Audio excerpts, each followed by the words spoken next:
Sir, मुझे अपनी बेटी के एडमिशन के लिए आपकी छोटी सी हेल्प चाहिए थी। हाँ हाँ मैडम, मैं तो हेल्प करने के लिए ही यहाँ बैठा हूँ। वैसे आपकी जानकारी के लिए एक बात बता दूँ, इस शहर में मेरे स्कूल का रेपुटेशन सबसे अच्छा है, क्योंकि हम दूसरों स्कूल की अपेक्षा कम फीस और सस्ते मूल्यों पर बुक और ड्रेस अवेलेबल करवाते हैं। जी हाँ सर। ये लीजिए मैम आपकी फाइल। एडमिशन फीस है 20,000 रुपये और आपको 3 महीने की एडवांस फीस जमा करानी पड़ेगी। बाकी यूनिफॉर्म और ड्रेसेस इनका आपको अलग से पे करना पड़ेगा। देखिए सर, फीस तो मैं भर दूंगी, पर एडमिशन चार्ज, बुक्स, यूनिफॉर्म, इस सब का खर्चा नहीं हो पाएगा। इतने पैसे कहाँ से लेकर आऊंगी? देखिए मैम, इसमें मैं क्या कर सकता हूँ? मेरा तो जो काम है मैं अपना काम कर रहा हूँ और ऑलरेडी आप बहुत लेट हो। क्लासेस 1 अप्रैल से शुरू हो गई हैं और अब मई चल रहा है। देखिए सर, अगर कुछ हो जाए तो आप देख लीजिए ना। मेरी बेटी कितने सालों से आप ही के स्कूल में पढ़ रही है। मैम मैं मानता हूँ आपकी बात सही है, पर देखिए मैं इसमें कुछ नहीं कर सकता। आप एक काम कीजिए, प्रिंसिपल सर से बात कर लीजिए। अगर वो अलाउ करते हैं तो मुझे कोई इशू नहीं है। ठीक है सर, मैं उनसे मिलकर आती हूँ। जी, यही है। ठीक बेटा। सर, ये मेरी बेटी की 11वीं क्लास की बुक्स हैं।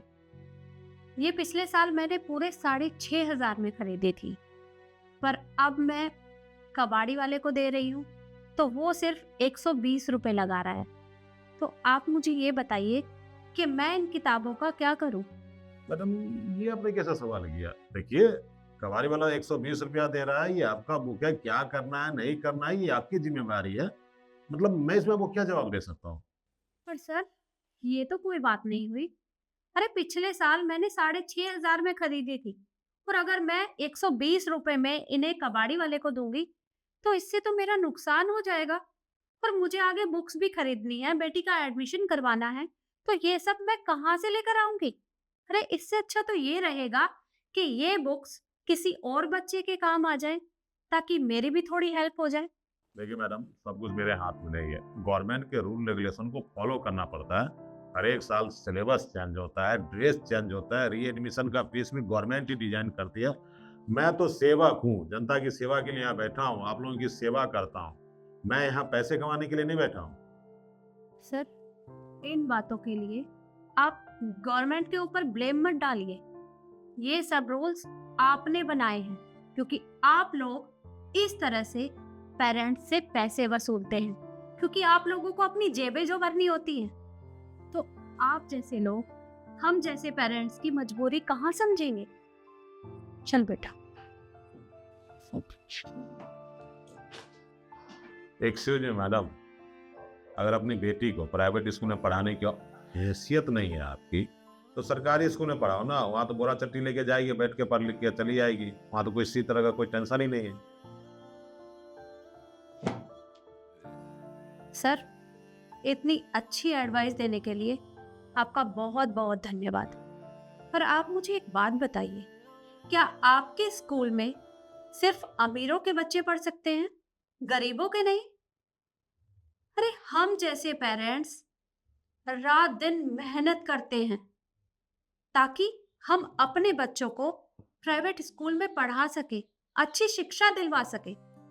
लेकिन आप लोगों को हमारी मेहनत दिखाई नहीं देती। दिखाई कहाँ से देगी? क्योंकि आप तो एसी रूम में बैठे रहते हैं। आपके एक बेल बजाने से पियून आपको एक गिलास पानी लाकर दे देगा। लेकिन हम माँ बाप अपने बच्चों को पढ़ाने के लिए बहुत मेहनत करते हैं।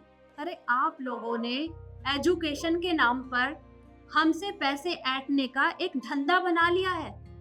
आप हमसे किस तरह से पैसे ऐंठते हैं? कभी एजुकेशन के नाम पर, कभी एडमिशन के नाम पर, कभी बुक्स के नाम पर, कभी अदर एक्टिविटीज के नाम पर। अरे एक माँ बाप कहाँ तक इतना पैसा देगा? आपको वो दिन तो याद होंगे ना, जब एक ही घर के 4-5 बच्चे एक ही बुक से पढ़ लेते थे और फिर वो बुक्स पड़ोसियों के बच्चों को दे दी जाती थी ताकि वो लोग भी पढ़ाई कर सके। इससे पैसा भी बचता था और समय की बर्बादी नहीं होती थी। आप एक बात बताइए, बच्चों को क्लासों में पाठ पढ़ाया जाता है कि वातावरण बचाओ, पेड़ लगाओ, पेड़ बचाओ, लेकिन हर साल आप कोर्स के नाम पर धड़ाधड़ किताबें छापते हैं, जिसके कारण लाखों करोड़ों पेड़ों की कटाई कर दी जाती है। तो फिर वातावरण कहां से बचेगा?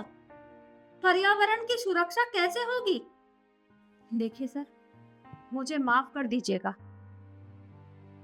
आप लोगों ने एजुकेशन को सुरसा का मुंह बना दिया है, जो भरने का नाम ही नहीं ले रहा है।